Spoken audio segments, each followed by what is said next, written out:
So settling into your meditation posture.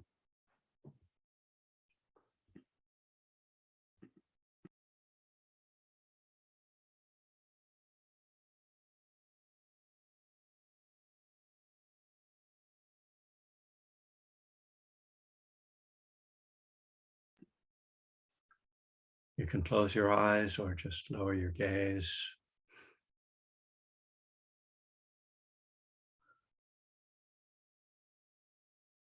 We give that instruction, and I give that instruction about you can keep your eyes open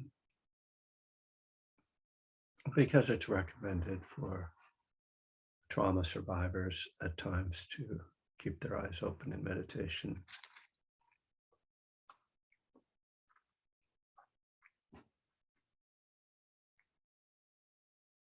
So feeling your body sitting, just feeling the body at rest.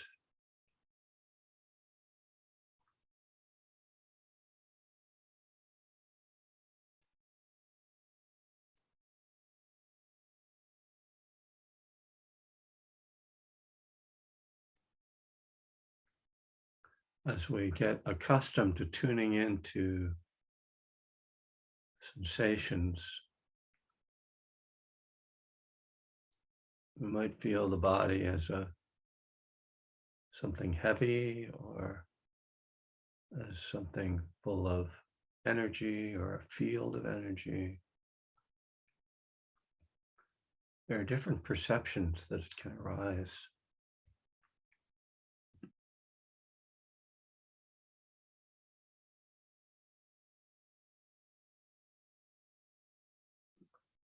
And I encourage you to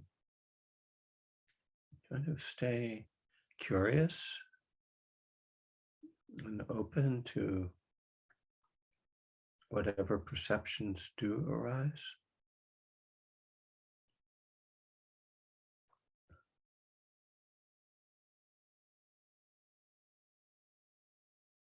At times they can seem like a distraction if the body feels odd in some way.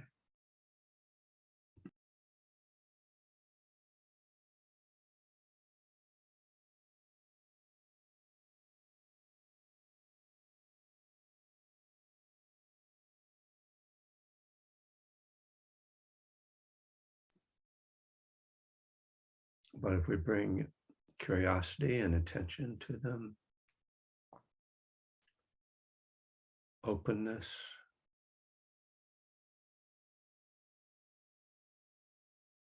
then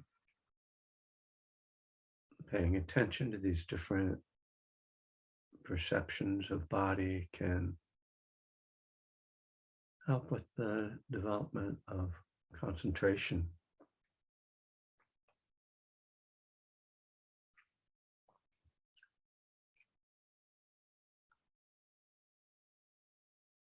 We let the mind really sink into, become absorbed in those experiences.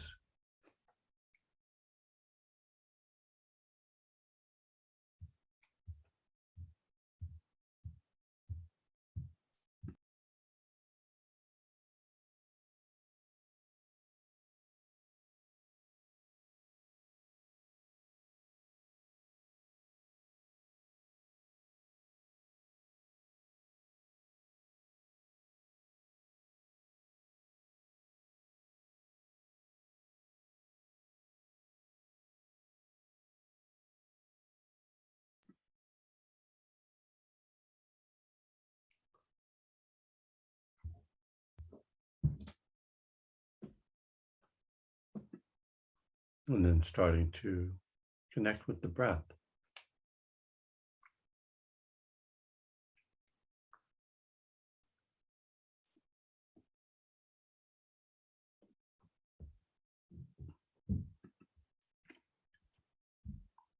Where do you feel the breath in the body? You might feel it as a whole body experience.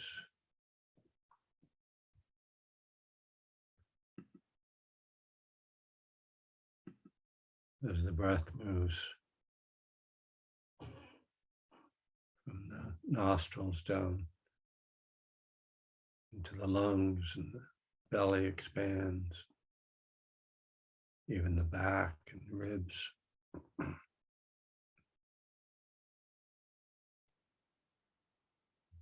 This is one way to start to connect with the breath. It's very open and feeling it fully.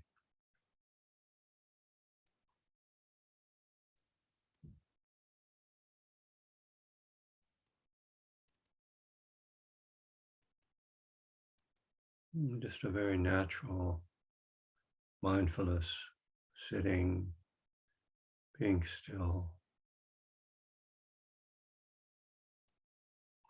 and feeling the body breathing.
We can begin to refine that attention by pointing the mind at one particular area of sensation, either the tip of the nose, the nostrils, or the air comes in and out.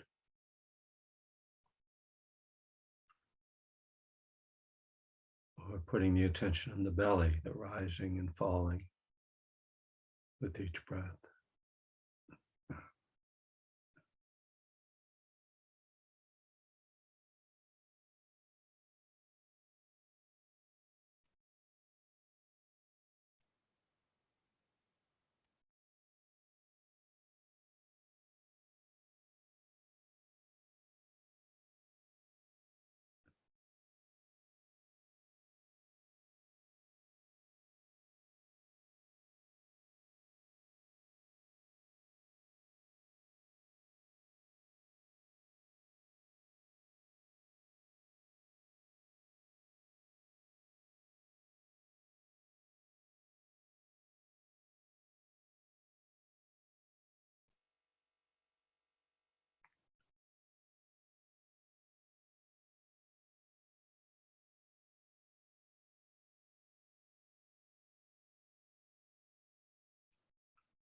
The mind will naturally drift into thoughts at times. We're not forcing the attention to the breath. We gently bring it back when we realize the mind has wandered.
we can use the breath to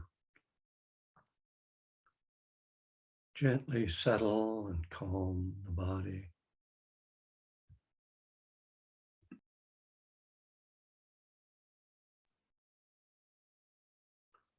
With our exhalations, we practice releasing, relaxing.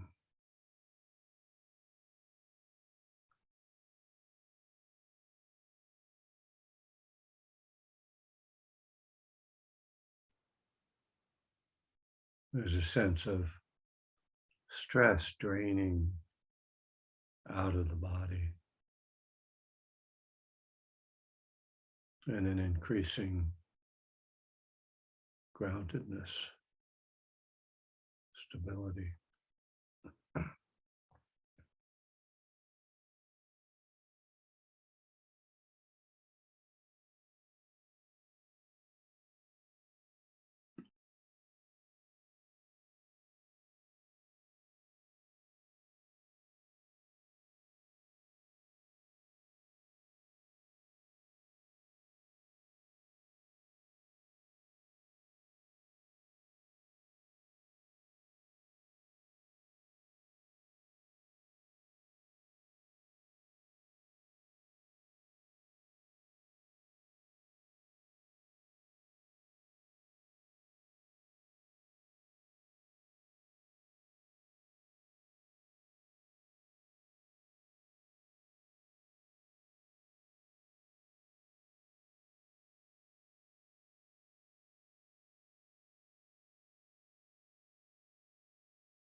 Notice if there are persistent themes in your thoughts,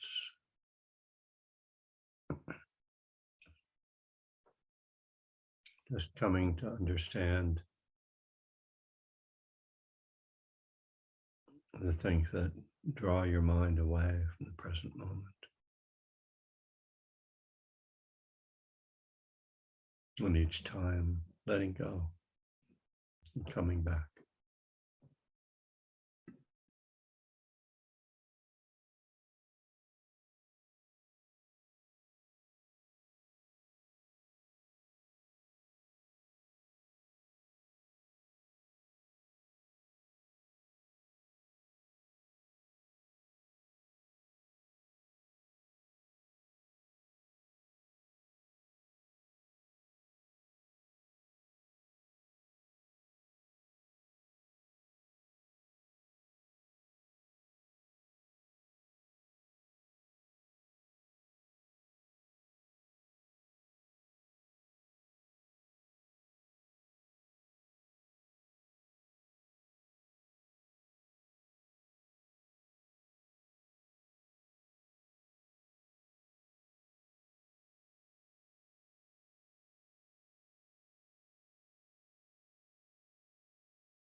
Not sure what overcame me as soon as I came down to start to teach, my throat went up bad. Um, I am not ill, just tickled.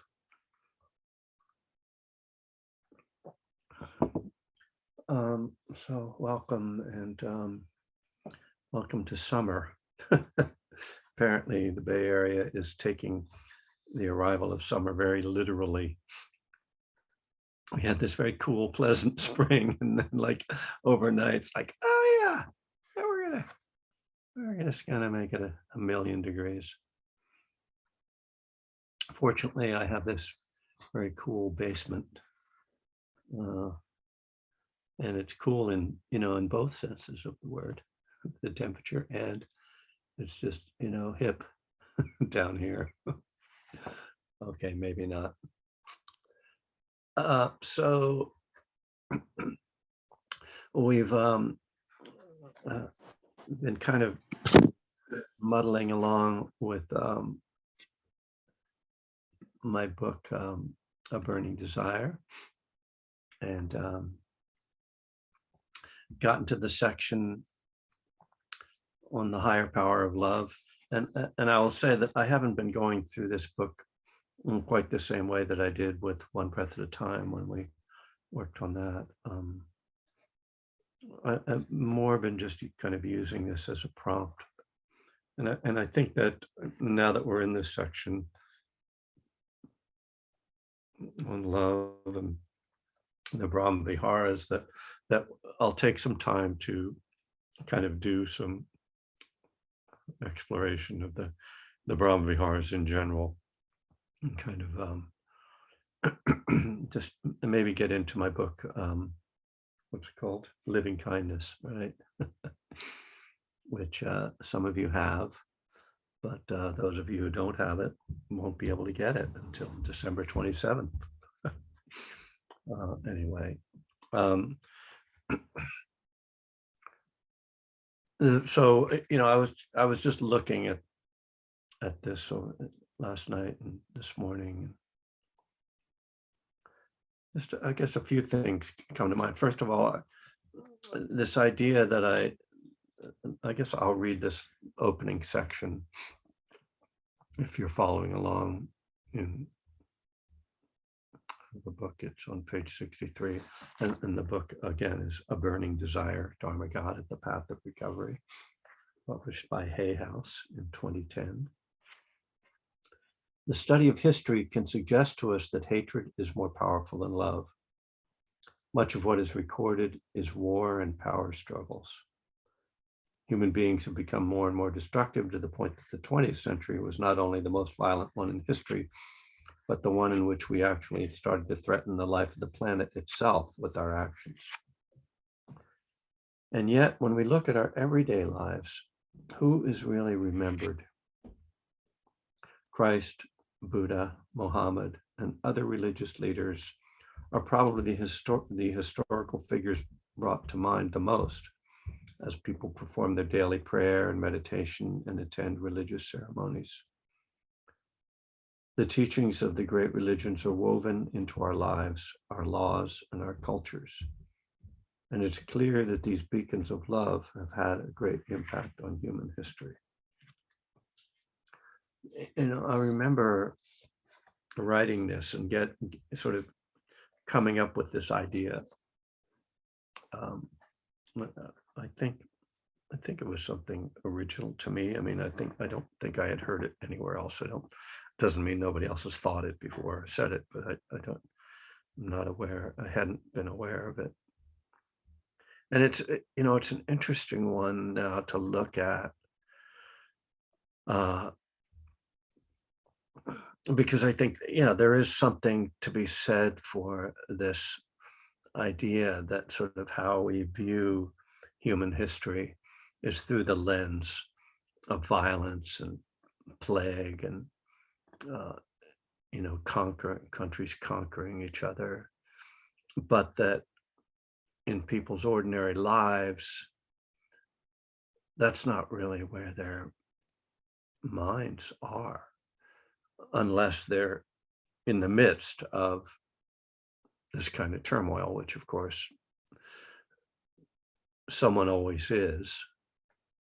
There always is some kind of war going on.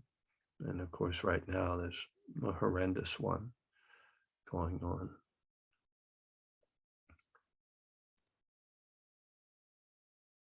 But I guess I'm, I'm not quite so willing to sort of buy the kind of rosy picture that I seem to be pointing at here right now. Because, as I was thinking about this morning, I was like, yeah, but religions have caused a lot of problems themselves. And just, how hatred infuses religions and how humans, we can spoil a good thing. Let's just put it that way. We have a special knack for taking something nice and messing it up. I guess I'm not in a great space right now. You know, I can't say that I'm feeling a lot of meta, you know, uh, and so, that colors how I view things and how I think about things. Nonetheless, I will go back to this positive point that most of us, most of the time, are trying to bring harmony and peace into our lives and into the world, and it is really the the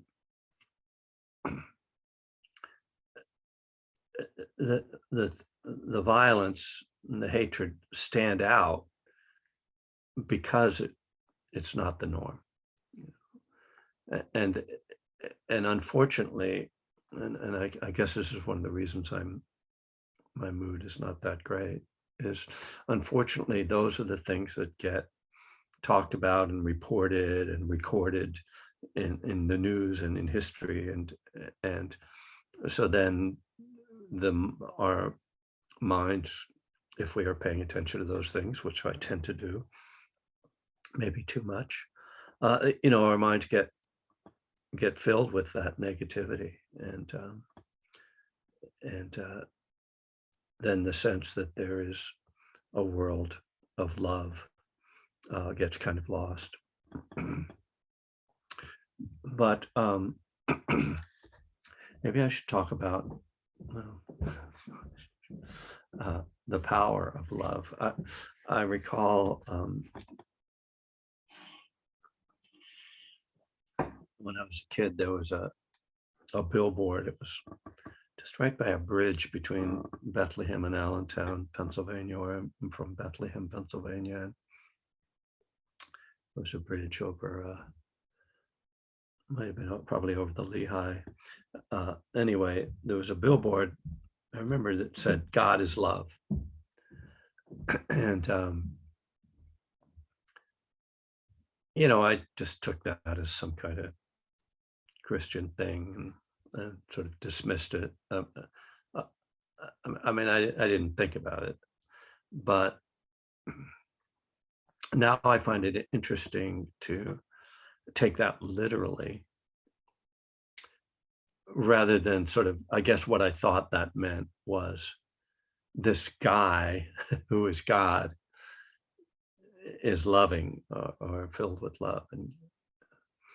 But if I just think that if I redefine God not as a being, which is part of the argument of this book, but as various spiritual powers, then it's interesting to think of the steps in that way. So if we said that we made a decision to turn our will and our lives over to the care of love, it makes for a very interesting shift in that third step. And I've said this before, but I'll say it again, that this book is really about the third step and how to use the Dharma to work the third step.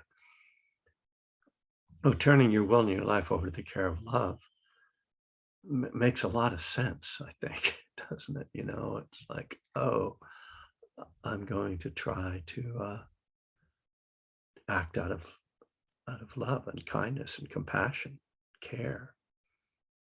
I'm going to be guided by that, and I'm going to see that that's a very powerful way of living. And it's and really what we're talking about is the power of love and hate, because hate is also powerful. And many people turn their will and their lives over the care of hate. So we're not talking about love as a separate thing in a way. We're talking about it as a contrast and as a choice to make. So that we're seeing that the power, maybe we should say that the power of love and hate, that that's the power we're talking about. And so higher isn't really, uh, it's not necessarily higher, right? Because hate is not something we would call a higher power, but I mean, it depends. I guess when I hear the word higher power, I think it's talking about, it's like higher in a positive sense, but it also can mean just more powerful. So, and more powerful than what? More powerful than me, basically, right? More power than us as individuals. So, so yeah, hate is a higher power in that sense. It's a greater power. Uh, is more powerful than I am. And and it's got a tremendous allure, hate. Just witness what has happened with um, social media and how so much of it has been uh, polluted by hatred. And this idea of a troll, right? Is this kind of behavior that before these forms of communication were available could only happen on kind of a small scale. Maybe somebody would write a letter to somebody, a threatening letter, but now there's this sort of joy that people take in hatred and expressing hatred, and it's become a kind of sport, you know. Um, and it does, really point to uh, this numbing of the heart, this closing of the heart, and we all go through moments of our hearts being closed. Uh, but it's like to glorify that is really tragic. It's to turn away from the potential human beings have. It seems so simple, right? From the from the from the mentality and from the viewpoint of love and compassion as guiding principles, it's so simple to see that we can just make choices for ourselves, for others, for the world, for our country, for the world, for the planet, based in love, and that everybody will be better off, right? And everybody will be happier. And one of the great, you know, uh, teachings I love in the Buddhist teachings is how um, hatred is painful, and that the Buddha says that when you get angry with your enemy, you're giving your enemy what they want because you're making yourself unhappy. And I guess that's what trolls are trying to do. I mean, not to go into, not to spend this session on Twitter, but just, that's kind of what it is, right? Our enemies want us to be unhappy. And And so it's a pretty simple formula. Okay, you mean if I don't get angry at my enemy, if in fact I don't even think of them as an enemy per se, you know, uh, uh, keep it more at the level of pleasant, unpleasant, and neutral, you know, to see that my feelings about them are unpleasant, then I don't suffer.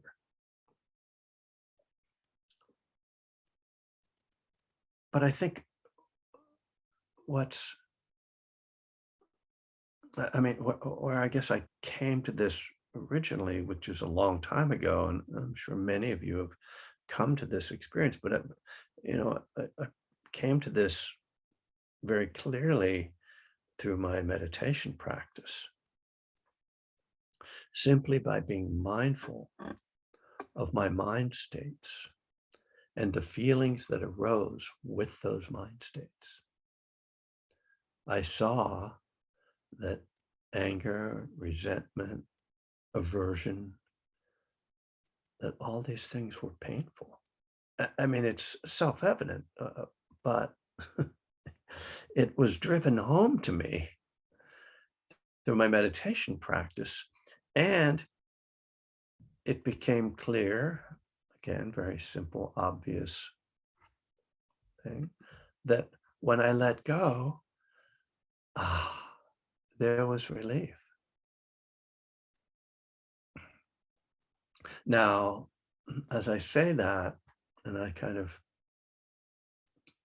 feel that process, I also know that there's a stickiness to that resentment, to that anger. It feels like I'm giving that person a break and they don't deserve a break, you know? And it's like, oh, if I'm not pissed off at them,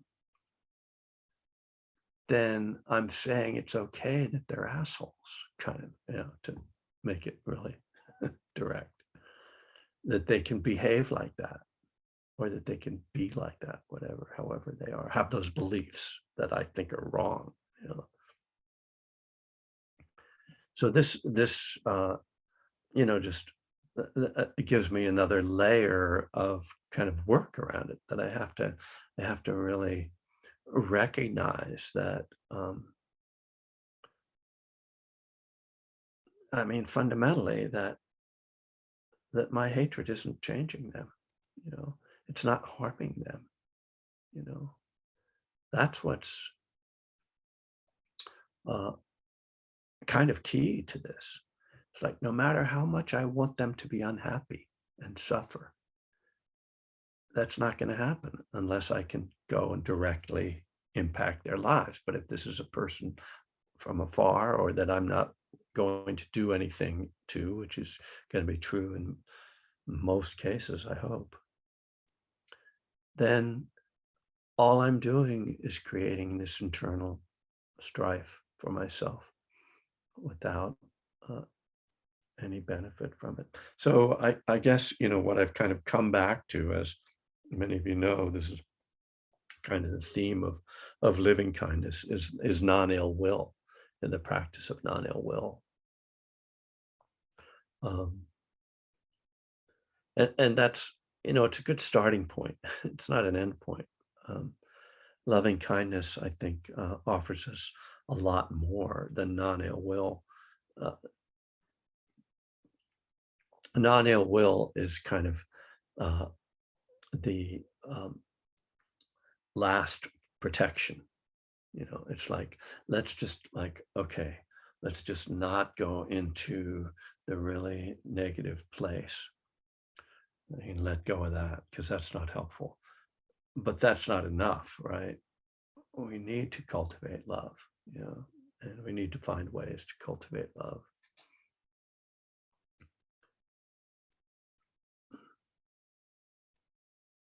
My my first retreat uh, in 1980, Thanksgiving, at the very end of the retreat, we practiced metta, and it was the first time I had ever done that practice. And I'd never felt anything like that before. You know, we did the metta practice, and then at the end of it, and we'd been in silence for 5 days, and at the end of it, the teacher had us turn towards someone else and and and face them. And so we were all in zafus and turn around and face this.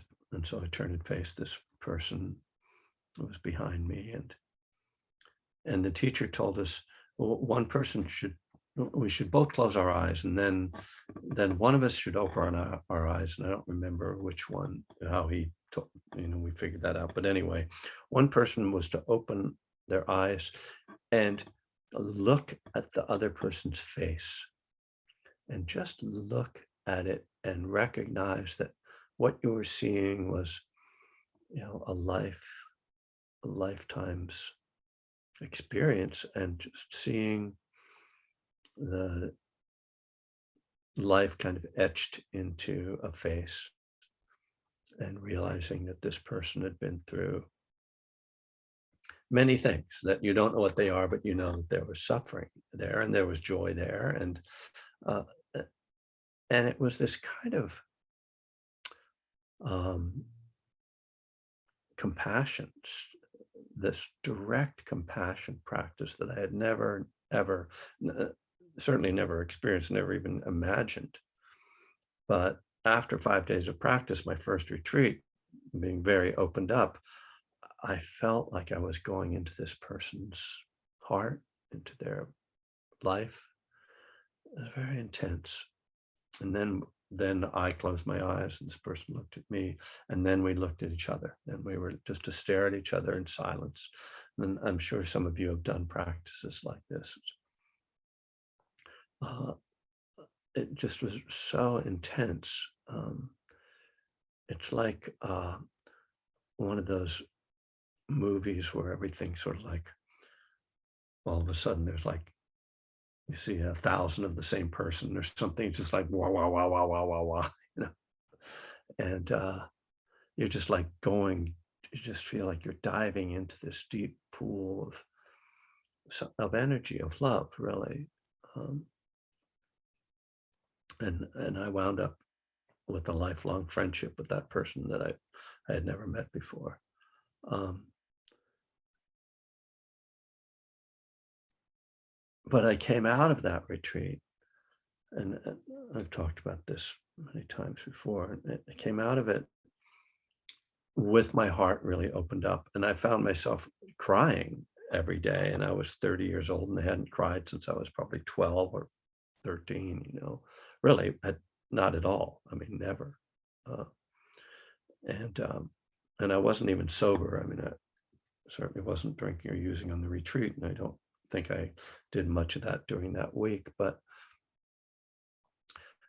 something got opened up, and and, and really it changed my worldview. It's interesting to think of it. I realize it also changes my politics in a way, because just feeling real compassion for one other human being, and realizing that and just a random human being, not somebody uh, uh, makes you realize that everybody is deserving of love and care in the world. And when you realize that, it has to change the way you view the world, and the way you view the way countries should operate, and laws should be created, and but as well as how you should obviously how you should interact in your own life. So there is this potential in us that's not very far off. Just, I mean, 5 days of meditating, it's a lot. Most human beings never do anything like that, but on the other hand, it's just 5 days, and to completely transform uh, a way of viewing uh, love and compassion in the world. Um, yeah, and it still kind of breaks my heart that uh, that the world can't see that. You know, that whenever I find myself thinking something like, well, if everybody would just, then I have to watch out because you know there was a time when people said if everybody would just take LSD, then the world would be a better place. You know, if everybody would just meditate, you know. But we know that that's none of those if everybody's actually are true or work in that way. Um, except if everybody just loved everybody, that would change the world, you know. If everybody could be led, you know, be led by compassion and love, um, and and you know, it's so interesting, right? How those words get sort of put out there, uh, and yet people who profess to be guided by those principles then will turn around and behave in non-loving ways. Well, there's, I think that leaves me with some other things we'll move into in the coming days. Um, as I said, I'd like to go through specifically the Brahma Viharas, so I might do that on Friday, and go through the four, connect them. But I think I'd like to open it up now for anybody who wants to chime in. Yeah. Yeah. Can you hear me? Can you hear me? Yes, just a little, yes. Sorry. It's Anne. Sorry. I'm in my car on my phone in a parking lot at the post office. Okay. And it's been listening to you this morning has been very moving. And towards the end there where, you know, during my teacher training, when we were on our retreat, Jack and Tara, we did that exercise. And it was extremely a deep dive into another person's soul, someone I didn't know. So I get what you're talking about. But then, you know, as you were talking, I was thinking, you know, I had this life-threatening illness, and through this process, I'm truly sort of understanding how I myself am worthy of love and compassion. And it's just this continual, you know, unlayering or, you know, I don't know. I just wanted to say that out loud because, you know, there's sort of a shift taking place, and through in all these years of practice and you know, learning and uncovering my own self-compassion, I've learned how to love others. I feel that it's become it's not a theory, you know, it's yeah. Anyway, I just wanted to share that, and it's been very moving listening to you this morning. Thanks. Thank you. Thanks, Anne. Thanks for tuning in from the parking lot.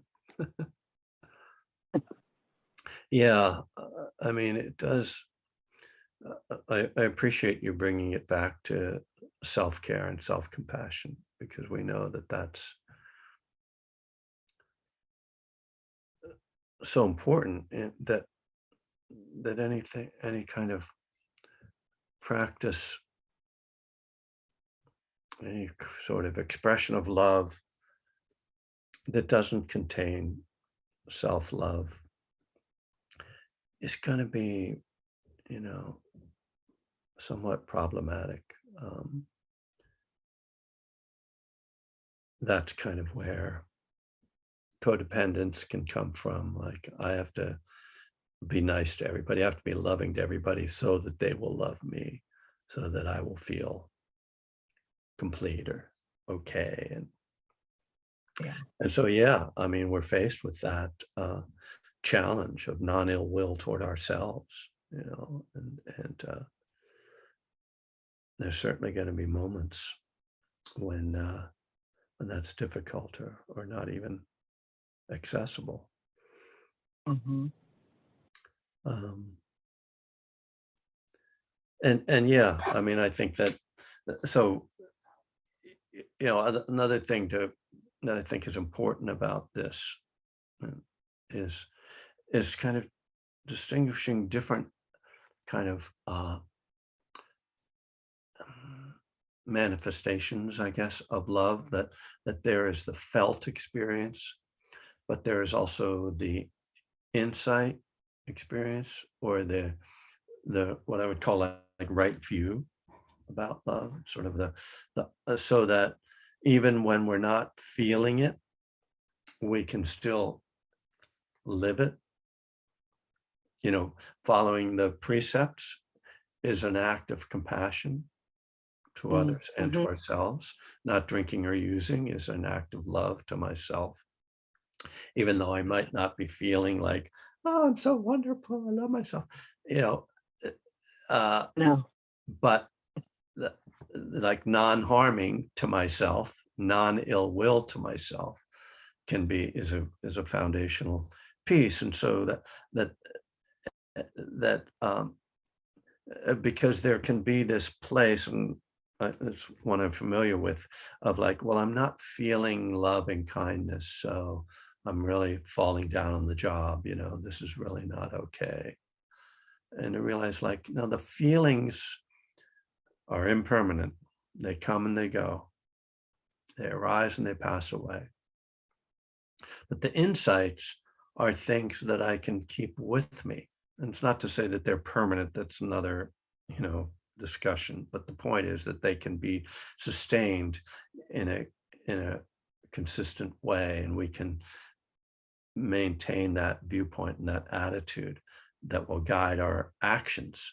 Again, so there's the thoughts, the words, and the actions, right?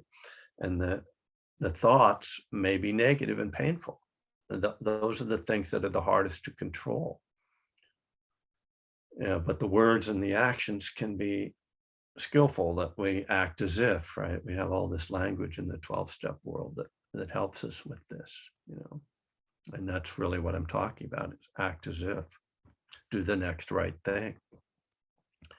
Um, so yeah, I mean, I guess it's pretty apparent that I'm not feeling it very much right now. Just the tone of my voice, I can hear it, you know. And I haven't even mentioned golf once today, so you know that it must be, things must be problematic, you know. Um, but yeah, I mean,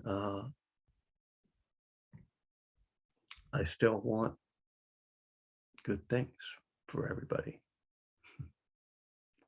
Just because I'm not feeling love doesn't mean I don't want everybody to be happy and safe and peaceful.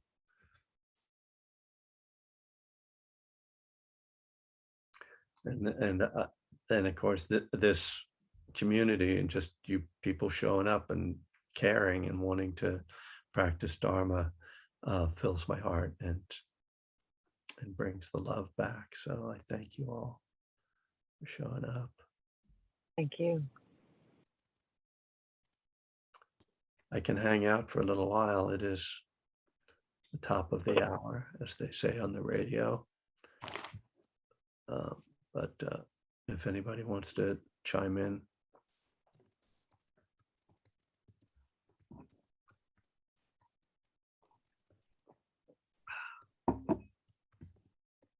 Yeah, Sherry, hi. Yeah, I have a situation going right now where I live in this apartment building and it's supposed to be, the outdoor is locked, but there's a person in the building who has figured out how to keep it unlocked for him because he keeps losing his key. But anyway, the point is, I feel my safety is a little bit threatened by what he does. Yeah. I practice kindness toward him all the time because I told him I will buzz him in whenever, but he still keeps doing it. And so I go from being very pissed off at him to practicing kindness to knowing, or I just don't know. I go back and forth between that love and hate sort of thing that you're talking about. And I can't get to the middle very well. I'll pass. Yeah, thank you. It's there is a direct connection between fear and anger, because fear threatens our survival instinct. It triggers our survival instinct. And then our survival instinct triggers fight or flight or freeze. And in many cases, fight. So therefore, the fear turns into aggression and anger. And then when you're dealing with a real life situation, which does risk your safety, it's not illogical or even unwise to be concerned, and so I don't have an answer for you, just maybe there's always impermanence to fall back on. It will pass. It passes. It arises. It comes. It goes.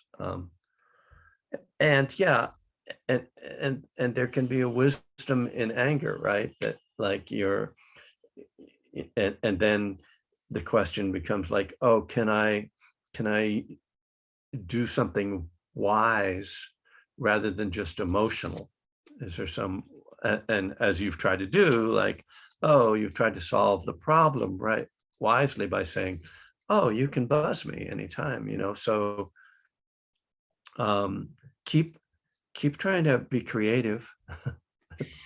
That's, I've been using duct tape. yeah. But yeah, and I think it's more that I don't like how it makes me feel. Right.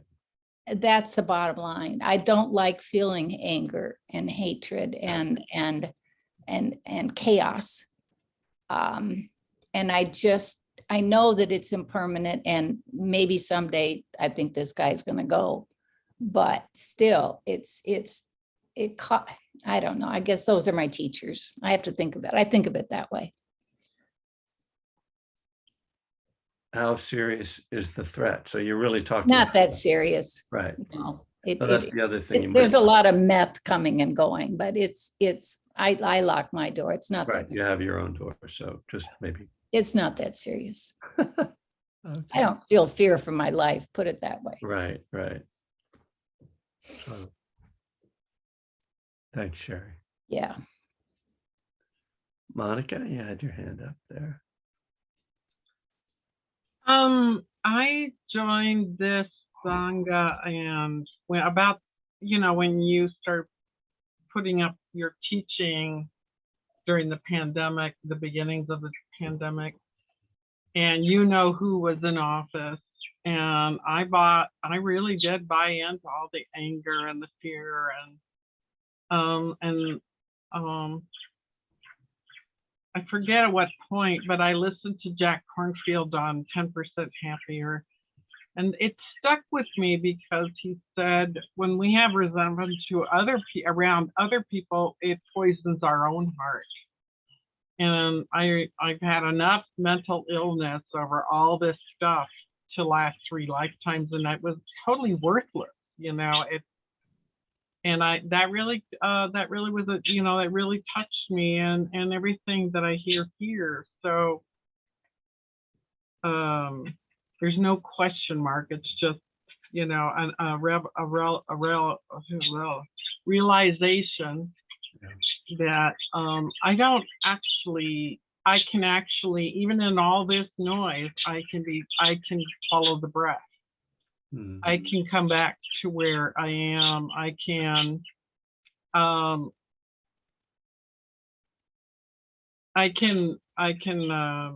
realize that none of it's real in so many ways. But yeah, it's just something I want to say, and I'm always, every single day, grateful for this group and for you and all your teaching. Thanks, Monica. I do think that it's from the viewpoint of let's just say a Buddhist practitioner or someone who is immersed in the Dharma, practices mindfulness, practices loving kindness to whatever degree. It seems like a fairly simple equation in a way. It's like, oh, like I'm just creating suffering for myself, you know. But I recognize that for the ordinary human being who is just sort of driven by their own impulses, their own conditioning, they never make the step that you described, like when you heard Jack Kornfield. They never make that connection. So, I mean, this is the tragedy, because it's not, as I sort of was suggesting before, it's not a huge leap to make that connection. It's pretty logical, it makes sense, and many people can understand it, but not that many people ever hear that teaching, which is actually one of the things you hear from Tibetan Buddhists, that like just to hear the teaching is a very fortunate and precious thing. So yeah, just to be mindful and then see that, make the connection between, oh, anger is causing me suffering and all of that. It's yeah, the vital step. Thank you. And so we'll finish with David. Thank you, David. Hi, Kevin. I'm David, and I live on the island of Kauai. I'm here in California visiting briefly. Came from a celebration of my daughter's wedding, and was very challenged to prepare for and go through that celebration of happiness without causing harm and pain by my drinking again and relapsing. I did relapse the last time at another gathering of family and friends. That was a funeral. But it felt very, very accomplished. And I don't feel skillful in that, but it felt like a milestone. Yeah. And I'm happy that that happened. I'm back in California, sort of looking at myself and looking at my history and visiting people and friends and places and you, and happy to be here online. When you talked about crossing that bridge and looking at that sign, God is love, I've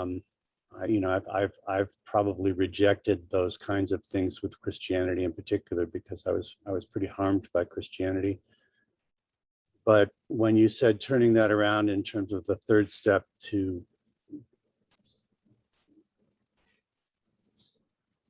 God, replacing God and love, I forget how you said it exactly. I turned myself over to the power of love. That was very profound for me. And then you went on to talk about power of love and went on to talk about the power of hate. And I don't read very much, but I have read that poem that I heard you read not too terribly long ago by Thich Nhat Hanh. I believe it's called Call Me By My Real Name. And it reminds me of, I am the pirate on that boat, and I am also the refugee fleeing and suffering from horrible things. And there's a relationship between love and hate that I'd like to know your feelings about, in terms of, I don't know if it's like different sides of the same coin, or, there's a connection between them. And thank you very much for your offering to me. I'm grateful. Yeah. Thanks, David. And first of all, I'm glad you were able to avoid relapse at your daughter's wedding.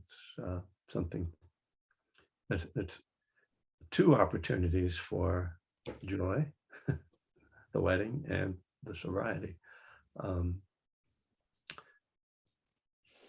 Connection between love and hate. Well, the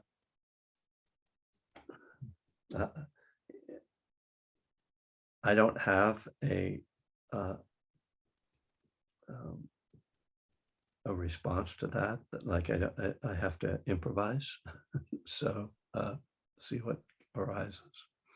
What comes to mind is that they're both about potentially, that they're related to clinging or craving the second noble truth. That hatred is this desire for things to be different from the way they are, and love is letting go of the need for things to be different from the way they are. So we could say that hatred is a manifestation of the second noble truth of clinging, and that love is a manifestation of the third noble truth, the letting go of clinging. That's a pretty cool, improv. I don't know if it's all that can be said. I mean, we know that there's this sort of, it also, how we define love, because in our culture, love is often just connected and defined as romantic love. And we know how unreliable that is and how quickly that turns into hatred, because what we're really talking about then is clinging. That romantic love is an expression of clinging. And then when it fails, when it's taken away from us, then the hatred that can come with that. And we know all the horrors that go along with that. So that's not actual love. So it is important to distinguish what Buddhists call love, which is really caring for people in the simplest term that I like, just to care for ourselves and care for others, versus wanting something from them and needing something and demanding something from them, or wanting to give something to someone, here, take this, so that's also another piece of that kind of equation. So, in my new policy of ending in a little bit more ritualistically, what is starting to evolve is the idea of kind of suggesting that we take the theme of the day into our day, the theme of this hour into our day. So may we find some connection with love today. May we think of our life as guided by love, turning our will and our lives over to the care of love, and seeing when love arises and seeing when ill will arises, and cultivating love and letting go of ill will as best we can. So have a safe and happy day. Thank you all, dear ones.